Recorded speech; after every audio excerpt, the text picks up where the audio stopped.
31,000 কোটি টাকা দিয়ে 31,000 কোটি টাকা দিয়ে ওর থেকে বেশি টাকা আমরা দেব। ওর থেকে আমরা কি করেছি আমরা 31,000 কোটি টাকা 31খানা আমরা MQ-9 র্যাপ্টর, আমি দেখাতে বলবো MQ-9, এই তো আপনি দেখিয়ে দিলেন ভারতের MQ-9B ড্রোন। এইটা জানেন, এটা গেম চেঞ্জার এশিয়াতে। এটা গেম চেঞ্জার কেন আছে?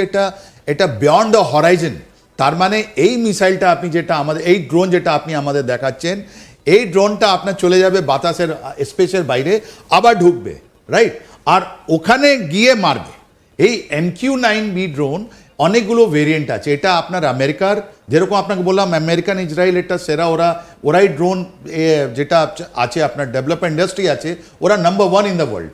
আর এটা কি আছে, এটা ওরা তৈরি করছে আমেরিকায়। এটা অ্যাটমিক, ওদের একটা কর্পোরেশন আছে, ওরা বানায়। অ্যাটমিক মিনস নিউক্লিয়ার নয়, এদের কোম্পানি নাম আছে অ্যাটমিকে। আর এইটাই আমাদের আমেরিকান আর্মি, এটা দ্য মেইন স্টে, মানে এটাই বিশেষ করে ওরা এটাই MQ-9B ইউজ করছে। ওখানে অনেকগুলো আছে, মোর দেন 3,000 এটা আছে। আর ওরা ফিল্ডিং করছে, নাম্বার 1। নাম্বার 2, এর 3টে ভেরিয়েন্ট আছে। 3টে ভেরিয়েন্ট মানে এটা নেভিতে যাবে, এটা এয়ারফোর্সে যাবে, এটা আপনার আর্মিতে যাবে। তা আমরা যেটা 31 নিয়েছি আমাদের, ওর মধ্যে যেটা আছে, ওর মধ্যে ম্যাক্সিমাম ভাগ আপনার চলে যাচ্ছে নেভি কাছে। তারপরে 8খানা যেটা আছে, দ্যাট 8খানা এয়ারফোর্সকে যাবে, 8খানা আর্মিকে যাবে, অ্যান্ড 15খানা আপনার চলে যাবে নেভি কাছে, রাইট। এই যে MQ-9B যেটা আমরা র্যাপ্টর যেটা বলছি, এটা 2020 থেকে 2020 থেকে দুটো আমাদের MQ-9B আমাদের আন্ডার লিজে ছিল, আমাদের নেভির সঙ্গে ওরা কাজ করেছে। এর ক্যাপাবিলিটিগুলো দেখে আপনি আশ্চর্য হইবে। আপনি তো দেখাচ্ছেন এটা। আমি এইটা একটু জানতে চাইবো যে যদিও ভারত কোনো রাষ্ট্রকে আক্রমণ করে না, কিন্তু চোখ তুলে তাকালে ছেড়েও দেয় না। বাংলাদেশ যেভাবে একের পর এক মানে জবাব দিচ্ছে, কথা বলছে, মুখের অস্ত্র ছাড়ছে, ঢাকা শহরকে থামিয়ে দিতে ভারতের কতটা সময় লাগতে পারে এরকম একটা ড্রোন যদি একবার ব্যবহার করা যায়? কত সুন্দর আপনি কন্ট্রাডিকশনটা ধরে ফেলেছেন, যে বাংলাদেশ যদি আমাদের উপরে এই ড্রোন নিয়ে এই 300 কিলোমিটার রেঞ্জে যতগুলো আমাদের কলকাতা ইনক্লুডিং আছে যদি ওরা করে, তা আমরা কি করবো? এটাই তো চায়। এটা যেটা মৌলবাদী যে ইসলামিক যারা আছে এলিমেন্টসগুলো হয়, ওরা তো চাইছে যে বাংলাদেশ একটা আনস্টেবল কান্ট্রি হোক। আপনার জেনে আশ্চর্য হবে, কালকে আমাদের মাননীয় প্রধানমন্ত্রী যিনি আছেন উনি বাজেট দিলেন। এই বাজেটটা ডকুমেন্টটা তো পার্লামেন্টে পেশ করা হয়েছে, একটা ডকুমেন্ট আছে মিনিস্ট্রি অফ এক্সটার্নাল অ্যাফেয়ার্স, আপনি এটা চেক করতে পারেন। গত বছর জানেন আমরা কত দিয়েছি আমাদের ভাই বোনকে? 17 কোটি ভাই বা বাংলাদেশকে 156 করোড়। আর এবার আমাদের বাজেটে 120 করোড় আমরা দিচ্ছি বাংলাদেশকে অ্যাজ এ এড। তার মানে আমরা বাংলাদেশ ভাই বোনকে এত ভালোবাসি যে আমরা 120 করোড় ওদেরকে দেবো আমি। That is point 1। Point 2, same জিনিস আমরা 1971-এ করেছিলাম। আমাদের মতো লোক বাচ্চা ছিলাম, আমার মনে আছে আমরা কি নাম যেতাম, সিনেমা ঘরে যেতাম, 50 পয়সা 80 পয়সা টিকিট ছিল, ওর মধ্যে 2 পয়সা 20 পয়সা আমরা দিয়ে চাঁদা দিয়ে আমাদের যতগুলো আমাদের ভাই বোনরা এসেছিলেন ওদের রিফিউজি ক্যাম্পে আমরা দিয়েছিলাম, রাইট। আমরা বরাবর দিয়ে যাব। বাংলাদেশের ভাই বোনের সঙ্গে আমাদের কোনো প্রবলেম নেই আমাদের। কিন্তু এই যে মৌলবাদী লোক যারা আছেন, ইন্টারিম গভর্নমেন্টে যে হাসনাত আছে, যে গতকাল বা পরশুদিন বলছে কি আমি অস্ত্র বিতরণ করে আমি আর্ম স্ট্রাগল করব, বা যারা এরা আছে মৌলবাদী যারা বারবার অ্যান্টি ইন্ডিয়া যেটা করছে, ওদের এটা জবাব আছে কি তুমি বলতে থাকো। এটা ফিউ পিপল, কিছু লোক বাংলাদেশের মধ্যে আছে যারা ওখানে বাংলাদেশকে সিরিয়া বানাতে চায়। আপনি ভেবে দেখুন, আমাদের কাছে যদি দুটো যদি মিসাইল আমাদের উপরে ডাল, তাহলে আমরা তো রিটেলিয়েট করবো। রিটেলিয়েট করবে, কোথায় যাবে? এটাই তো ওরা চায়, যে এটা বাংলাদেশটা সিরিয়া হয়ে যায়। তাই জন্য তো এর জন্য বাংলাদেশের আর্মি রেসপন্সিবল, এর জন্য জেনারেল ওয়াকুর জামান রেসপন্সিবল, এর জন্য ওদের মিনিস্ট্রি রেসপন্সিবল। কেন ওরা এনেছে? এটা তো ওদের ইউনিমিশনের দরকার লাগবে না। ওরা যেহেতু এনেছে, এটা ম্যাটারটা এসকেলেট করতে চায়। ওরা হয়তো টার্কি ইনফ্লুয়েন্সে আছে বা মিডল ইস্টে ইনফ্লুয়েন্সে আছে, ওরা এটা করতে চায়। নাও coming back to MQ-9, right.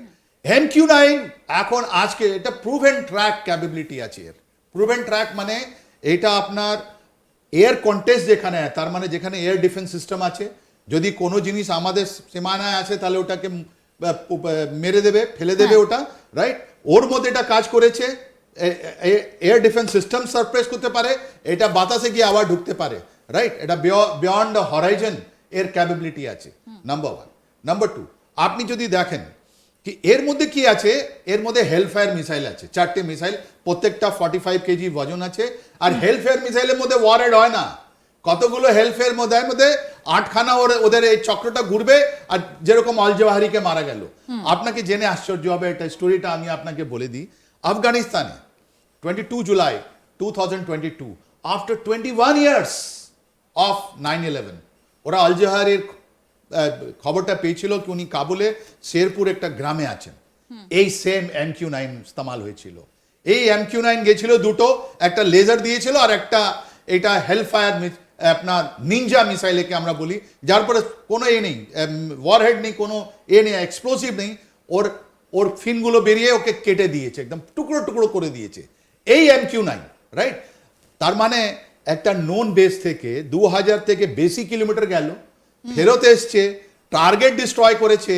তার মানে কি বলেছে MQ-9 যার কাছে আছে, যারা ভারতের আগেনস্টে যারা আছেন, তারা সাবধান। এনিওয়্যার এটা আমাদের কাছে আছে। This is a known capability, এর মধ্যে আপনি লুকোতে পারবেন না। তাই আমি জন্য একটু এর বৈশিষ্ট্যগুলো আমি একটু দর্শকদেরকে দেখাতে চাই যে এর স্পেসিফিকেশন কি কি রয়েছে। দেখুন কত দূর উঠতে পারে, দেখুন 40,000 ফুটের বেশি উচ্চতায় উঠতে পারে, যেটা স্যার ওদেরকে বলছিলেন যে এটা একেবারে বাইরে বেরিয়ে গিয়ে আবার এয়ার কন্ট্যাক্টে আসতে পারে, অর্থাৎ এয়ার থেকে বেরিয়ে গিয়ে চোখ থেকে অদৃশ্য হয়ে গিয়ে সেটা আবার এয়ার কন্ট্যাক্টে আসতে পারে।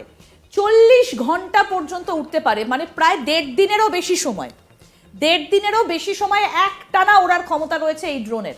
জ্বালানি ক্ষমতা 6,000 পাউন্ড আর পেলোড ক্ষমতা 4,750 পাউন্ড, 820 পাউন্ড, অর্থাৎ দু ধরনের রয়েছে MQ-9B ড্রোন, এবং পেলোড ক্ষমতা কিন্তু মারাত্মক। আমি যে প্রশ্নটা কিছুক্ষণ আগে স্যার আপনাকে করেছিলাম যে কাশ্মীরে আমরা মাঝে মধ্যেই দেখি যে পাকিস্তানের ড্রোন বা চীনের ড্রোন গুলি করে নামিয়েছে ভারতীয় ডিফেন্স, এরা কি করে বুঝতে পারে যে ড্রোনটা রয়েছে, এটা ধরা পড়ে কি করে রাডারে? ওকে, এটা দেখুন রাডারে এটা ধরা একটু কম মুশকিল, বাট এটা ভিজুয়ালি আমরা ধরতে পারি, বিকজ ওটাতে এসে কোন একটা টার্গেটে নামছে। যেরকম আপনি পাঞ্জাব বর্ডারে চলে আসুন, যতগুলো স্মাগলার আছে আজকাল, তো সব জিনিস তো একটা কোয়াড্রাপে আপনি ছবি আপনার বিয়েতে আপনি দেখবেন এই ড্রোনগুলো ইস্তেমাল করে আপনি ফটোগ্রাফি করছেন, ওটা সেম জিনিস ওখানে আছে, লো কস্ট। ওরা কি করছে, ওর মাঝখানে একটু ইঞ্জিনটা একটু বেশি পাওয়ারফুল করে ওর মধ্যে ড্রাগস, ওর মধ্যে ওয়েপনগুলো আমাদের দিকে পাঠিয়ে দিচ্ছেন, আর এইদিকে আমাদের BSF সেন্ট্রিগুলো আছেন, এসলে টাক টাক টাক টাক আউট ডাউন, রাইট? তো এটা অনেকগুলো ওরা পাঠাচ্ছে। কেন যে দেখুন আজকাল যে ছবিগুলো যেটা আছে ওটা আর ড্রোনের দরকার লাগবে না, কেন যে আমাদের স্যাটেলাইটগুলো অনেক অনেক উন্নত হয়ে গেছে, আর আমাদের যে রেজলিউশন আমরা পাচ্ছি, মানে 2 কিলোমিটার 3 কিলোমিটার 10 কিলোমিটার থেকে আপনার যে গাড়ি যে নাম্বার প্লেট আছে ওটাগুলো পড়ার জন্য ক্ষমতা আমাদের কাছে চলে এসছে।